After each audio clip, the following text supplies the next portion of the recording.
We're looking at the Math Calculator section of Practice Test 3, only problem solving and data analysis questions. Number 1. The graph above, or to the left, shows Marilyn's distance from her campsite during a 3-hour hike. She stopped for 30 minutes during her hike to have lunch. Based on the graph, which of the following is closest to the time she finished lunch and continued her hike? The flat line on this graph, starting with the blue and ending with the red, is where she had lunch, because the distance stopped fluctuating. They ask when did she finish lunch and start hiking again, and that's here at the red arrow, which is closer to 2 p.m. than it is 1 p.m. That's why C is the best answer. Number 2. The table above shows the distribution of age and gender for 25 people who entered a contest.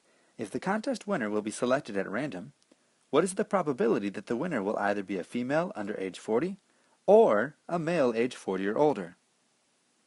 Well, there are 25 total people who entered the contest, and we're selecting at random someone that falls into the female under 40 category, here in red, or the male 40 or older, here in green. So there's an 8 out of 25 chance we fall into this red category, and there's a 2 out of 25 that we fall into the green. They want to know the probability that one or the other could happen. So in other words, we are adding these two probabilities, which is how we get B, 10/25. Number 3. The graph below shows the total number of music album sales in millions each year from 1997 through 2009. Based on the graph, which of the following best describes the general trend in music album sales from 1997 through 2009? Well, we see an increase at the start of this graph, and then things start to go down, level off a bit, start to go down and down and down, which is best described by C. Sales increased until 2000 and then generally decreased. Number 5. At Lincoln High School, approximately 7% of enrolled juniors and 5% of enrolled seniors were inducted into the National Honor Society last year. If there were 562 juniors and 602 seniors enrolled at Lincoln High School last year, which of the following is closest to the total number of juniors and seniors at Lincoln High School last year who were inducted into the National Honor Society? If we take each of these percentages separately by multiplying by 0.07 and 0.05, we get these figures. If we add these together, B is our best answer. Number 9. Nate walks 25 meters in 13.7 seconds. If he walks at the same rate, which of the following is closest to the distance he will walk in 4 minutes? We can set up our conversion like this, allowing seconds and seconds to cancel each other out, and minutes, and this M here stands for meters. If we multiply straight across the top and then divide by the denominator, we end up with 436, which is closest to 450. Number 10. What is the weight in newtons of an object on Mercury with a mass of 90 kilograms? From our table, we can identify the acceleration due to gravity for Mercury. They give the formula W equals mg, where W is the weight of the object measured in newtons, m is the mass measured in kilograms, and g is the acceleration due to gravity, measured in meters per second squared. So we replace m with 90, we replace g with 3.6 from our table, and when we multiply these two values, we figure out what W is, 324 newtons. For 11, an object on Earth has a weight of 150 newtons, on which planet would the same object have an approximate weight of 170 newtons?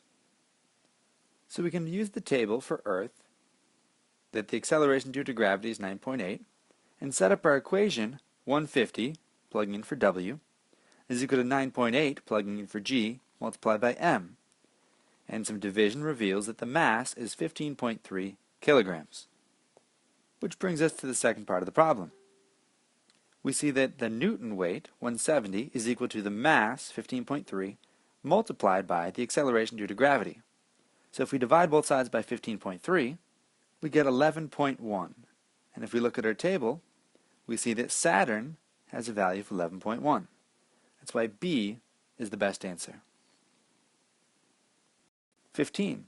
In order to determine if treatment X is successful in improving eyesight, a research study was conducted. From a large population of people with poor eyesight, 300 participants were selected at random. Half of the participants were randomly assigned to receive treatment X, and the other half did not receive treatment X. The resulting data showed that participants who received treatment X had significantly improved eyesight as compared to those who did not receive treatment X. Based on the design and results of the study, which of the following is an appropriate conclusion? A is the best answer. Treatment X is likely to improve the eyesight of people who have poor eyesight. Experimental research is a method used to study a small group of people and generalize the results to a larger population. However, in order to make a generalization involving cause and effect, the population must be well defined, the participants must be selected at random, and the participants must be randomly assigned to treatment groups. When these conditions are met, the results of the study can be generalized to the population with a conclusion about cause and effect. In this study, all conditions are met, and the population from which the participants were selected are people with poor eyesight. Therefore, a general conclusion can be drawn about the effect of treatment X on the population of people with poor eyesight. 19. Graphene, which is used in the manufacture of integrated circuits, is so thin that a sheet weighing 1 ounce can cover up to 7 football fields. If a football field has an area of approximately 1 1/3 acres, about how many acres could 48 ounces of graphene cover? To set up our conversion, we're going to start with 48 ounces of graphene and convert 1 ounce for 7 fields, or 7 fields per every ounce. Then we're going to convert fields into acres by indicating that there are 1 1/3 acres per every field. If we multiply straight across the top, we get our answer, 450. C, as this gives us 448, which is the closest answer. Number 20. Michael swam 2,000 yards on each of 18 days. The scatter plot above shows his swim time for and the corresponding heart rate after each swim. The line of best fit for the data is also shown. For the swim that took 34 minutes, Michael's actual heart rate was about how many beats per minute less than the rate predicted by the line of best fit. So I drew a red arrow here. If we follow up 34 minutes, we see the dot right here. And the line of best fit would have us at 150. We are one line below that, so we need to figure out the scale. Between 140 and 150, a distance of 10, there is 1, 2, 3, 4, 5 lines. So each line represents 2 beats per minute. That's why B is the best answer. 21. Of the following 4 types of savings account plans, which option would yield exponential growth of the money in the account? If we have a percent of the initial savings, we are looking at linear growth because we're adding the same amount each time.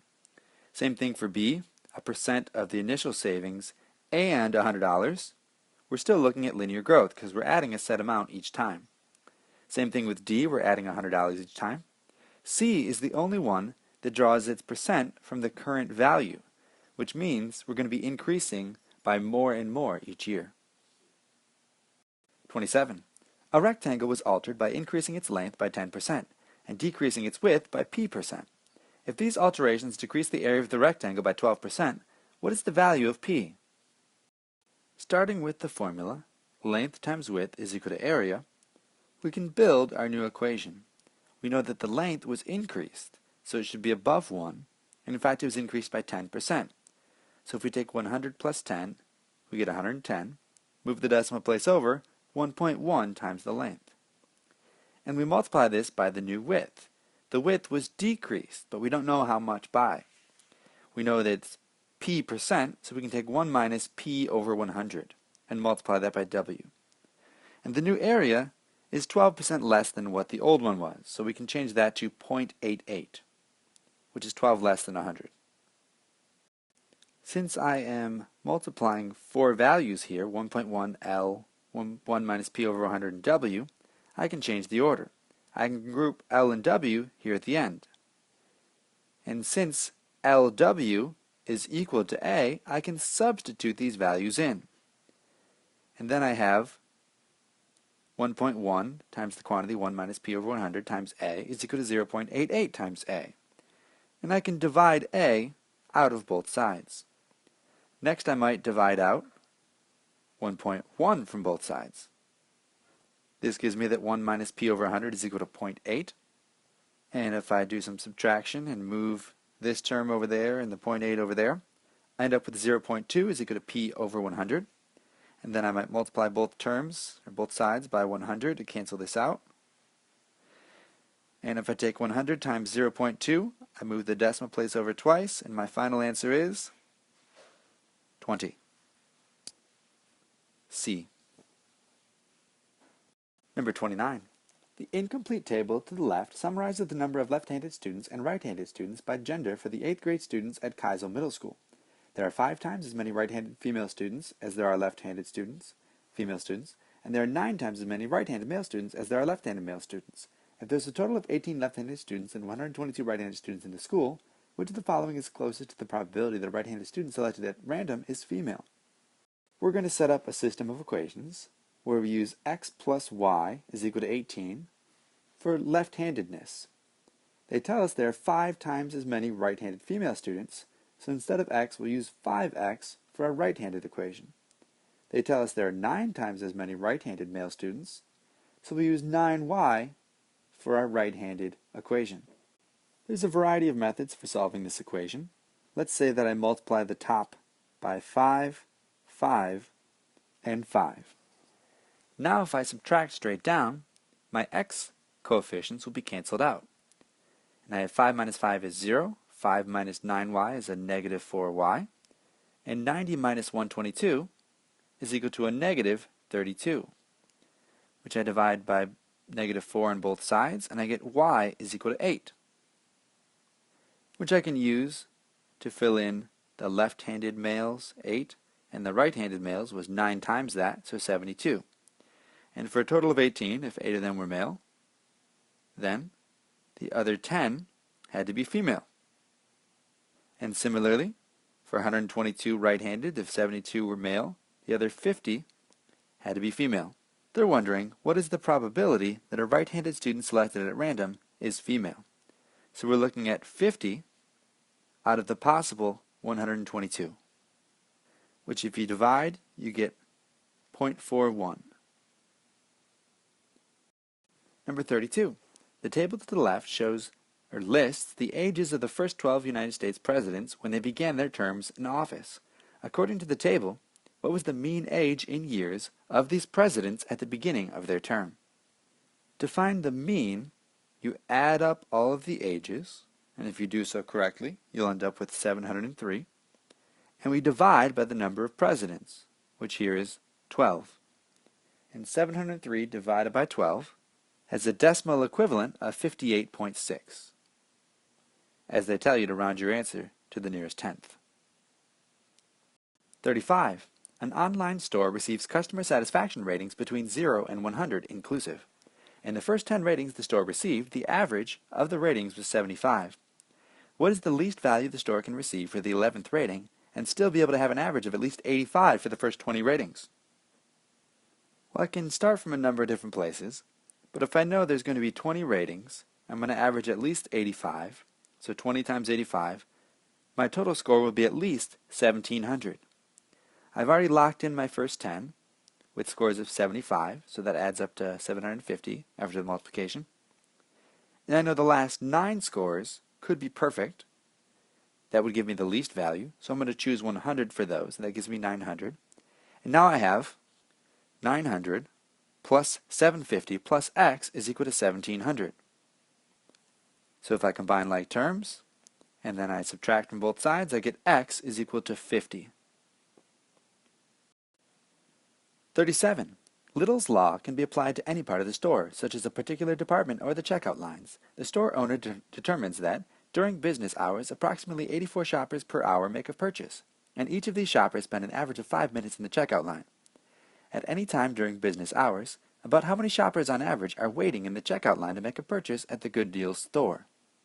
To use this formula, N equals RT, I have to convert shoppers per hour into shoppers per minute. So if I take 84 and divide this by 60, I end up with 1.4.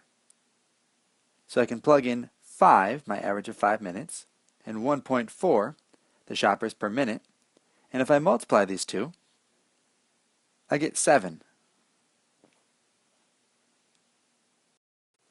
For 38, the owner of the Good Deal store opens a new store across town. For the new store, the owner estimates that during business hours, an average of 90 shoppers per hour enter the store.